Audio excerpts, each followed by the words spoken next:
फिकरत, meeting आज दोपहर 3 बजे है। फरहान भी शामिल होगा ना? फरहान, तुम अपना पहले रूम देखो और उसे सेट करो, और उसके बाद हमारी मार्केटिंग डिपार्टमेंट के साथ मीटिंग भी है। ठीक है भाई। ज़ैनब जी। फरहान साहब को उनके ऑफिस तक छोड़ कर आए। जी ठीक है।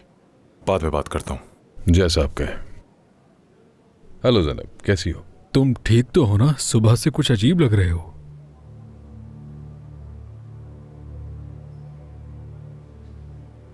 सेवगी। सेवगी?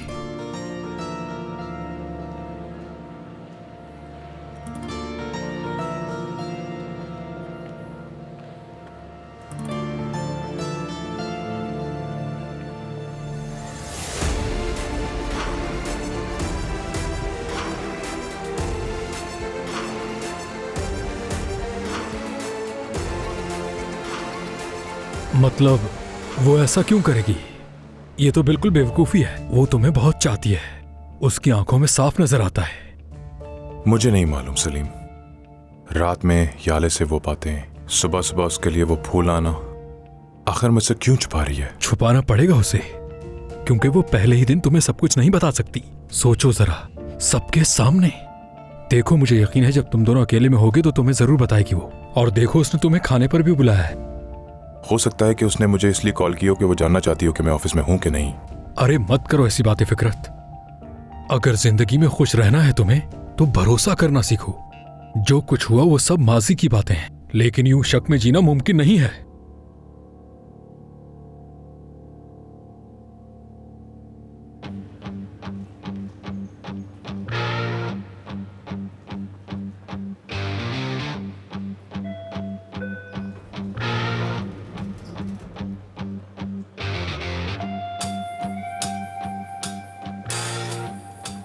वाह वाह वाह, ये देखो कौन आया। लगता है हमारी बेकरी वाली फिकरत भाई के लिए खमीरी रोटी लाई है। फिकरत साहब, आपसे कोई मेहमान मिलने आया है, आ जाइए। हेलो। मुझे जाना चाहिए। खुशामदीद। बहुत शुक्रिया। आओ सुमर।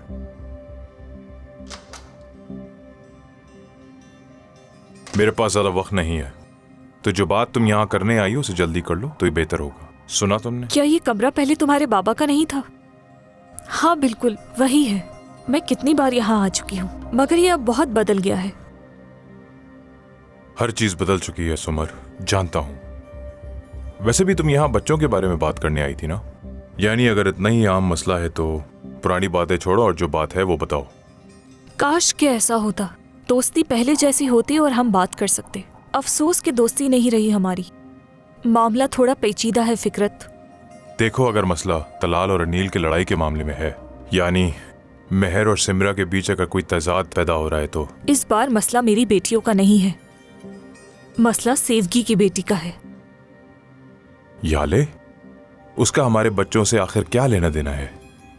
लगता है तलाल का याले से कोई ताल्लुक है। सिमरा ने शादी वाले दिन उन दोनों को एक साथ देखा था। वो दोनों एक दूसरे में खोए हुए थे।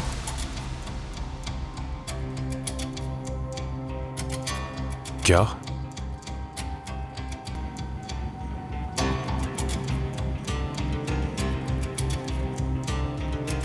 सुमर, तुम्हें मालूम भी है कि तुम क्या कह रही हो? वो बहन भाई जैसे हैं। खुदा के वास्ते मुझे हंसाओ मत फिकरत। 2 दिन पहले ही तो मिले हैं, कैसे भाई बहन हो गए? वो मेरी बीवी की बेटी ठीक है, मैं भी यही समझती हूँ, लेकिन वो दोनों शायद ऐसा नहीं समझते।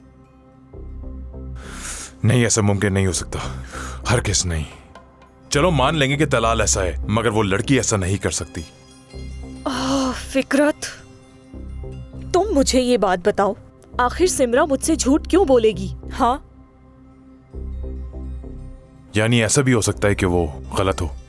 देखो, अगर इस बात के पीछे सिर्फ और सिर्फ तुम्हारी बेटी का हसद है तो उसे ये बात समझाओ सुमर, ये बहुत सीरियस है। फिकरत, मैं समझ सकती हूँ ये मामला कितना संजीदा है, इसीलिए मैं तुमसे बात करने यहाँ चली आई, वो भी अपनी बेटी के खिलाफ होने के बावजूद। देखो, सिमरा की बहुत बुरी हालत है। वो कल रात से बस रोए जा रही है। इसका मतलब वो कोई इल्जाम नहीं लगा रही। उसने उन दोनों को उस हालत में अपनी आंखों से देखा है। मगर तलाल मेरी बेटी से माफी मांगने के बजाय उसे उल्टा धमका रहा है। सिमरा को मैंने बड़ी मुश्किल से रोका है, नहीं तो वो घर जाकर जो उसने देखा सबको जाके बता देती, और उसके बाद जो कुछ होता उसका अंदाजा तुम्हें भी है। और इस मामले का सबसे ज्यादा बुरा असर तुम्हारी शादी पर पड़ता, खास तौर पर जब नूरजहान साहिबा को पता चल जाता।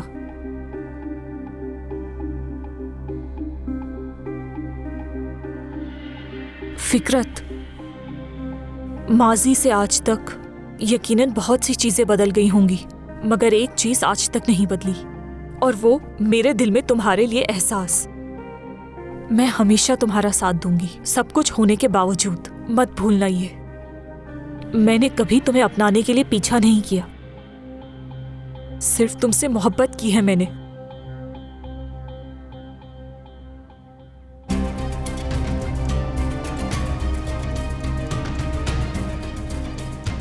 सेवकी साहिबा, क्या तुम मुझे जानती हो? अच्छा लगा।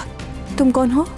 मैं फिकरत साहब की सेक्रेटरी जैनब हूँ। अब फिकरत साहब के पास कोई मेहमान आया है, आप वहाँ बैठ के वेट कीजिए, मैं आपका उन्हें बताती हूँ। उनकी मेहमान सुमर साहिबा ही है ना? जी ठीक है, तो फिर बताने की जरूरत नहीं है उन्हें। सरप्राइज देना चाहती हूँ। बहुत शुक्रिया। लेकिन सेवकी साहिबा,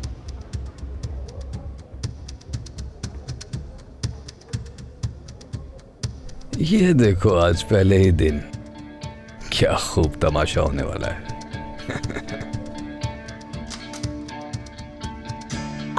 सुमर, सेवकी, खैरियत तो है? जान, मैं तो तुम्हें यहाँ सरप्राइज देने आई थी, लेकिन लगता है असल सरप्राइज तो मुझे ही मिल गया है। सुमर मेरी जान, मुझे तो पता ही नहीं था कि तुम्हें वो बहुत ज्यादा अहम मैसेज मेरे शौहर की तरफ से आया था तुमसे मुलाकात करने के लिए। मैं तुम्हें ले आती, खामखा इतनी मेहनत की तुमने। सेवगी आज अचानक मुझसे मिलने आ गई थी। क्या वाकई? मैं इसे हमारी शादी पर जो केक बनाया था उसके लिए शुक्रिया अदा करने गई थी। हालांकि हमारी काफी बातचीत हुई, लेकिन तुमने बताया नहीं कि तुम यहाँ आने वाली हो। मैंने क्यों नहीं बताया? क्योंकि मामला इतना अहम नहीं था। हाँ, जिस काम के लिए मैं निकली थी वो नहीं हो सका। रास्ते में फिकरत की कॉल आ गई, इसने कहा कि यहाँ आ जाओ। अच्छा, तो ये बात है। लेकिन मेरी जान, सुमर को मीटिंग के दौरान बुलाने की क्या वजह थी? ऐसा तो नहीं कि तुम्हें इसे केक की पेमेंट करनी थी? सुमर, क्या तुम्हें पैसों की वाकई इतनी जरूरत है कि तुम्हें यहाँ आना पड़ा?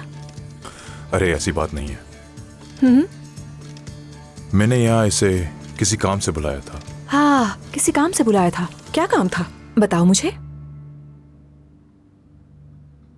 चॉकलेट चखने के लिए। क्योंकि फिकरत को शुरू से मेरे जायके पर एतबार है, तो वो हर नई प्रोडक्ट मुझसे टेस्ट करवाता है और फिर उसे मार्केट में लाता है। हाँ, ठीक है। मुझे लगता है कि टेस्ट करने के लिए सिर्फ जुबान ही काफी नहीं होती। उसके लिए आपकी सूंघने की सलाहियत और असल चीज को पहचानने के लिए बास जैसी नजरें होनी चाहिए, और ये सलाहियत तो मेरे अंदर मौजूद है। मैं भी टेस्टिंग कर सकती थी, लेकिन यहाँ तो चॉकलेट का नामो निशान तक नहीं है। टेस्टिंग डिपार्टमेंट नीचे है, तुम्हें तो मालूम है। हम वहाँ से होकर आ चुके हैं। हाँ, तो हो चुकी है। जी हाँ, खत्म हो गया।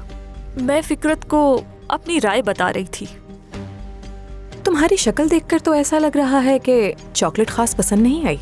जी हाँ, कुछ बातें हैं जिन्हें हल करना पड़ेगा, और मुझे पूरा यकीन है कि फिकरत उन्हें बहुत जल्द हल कर लेगा, है ना फिकरत? उन बातों पर जरूर गौर किया जाएगा। तो फिर मुझे इजाजत दीजिए। अगली बार आने का इरादा हो तो बता देना, मैं तुम्हें अपने साथ ले आऊंगी।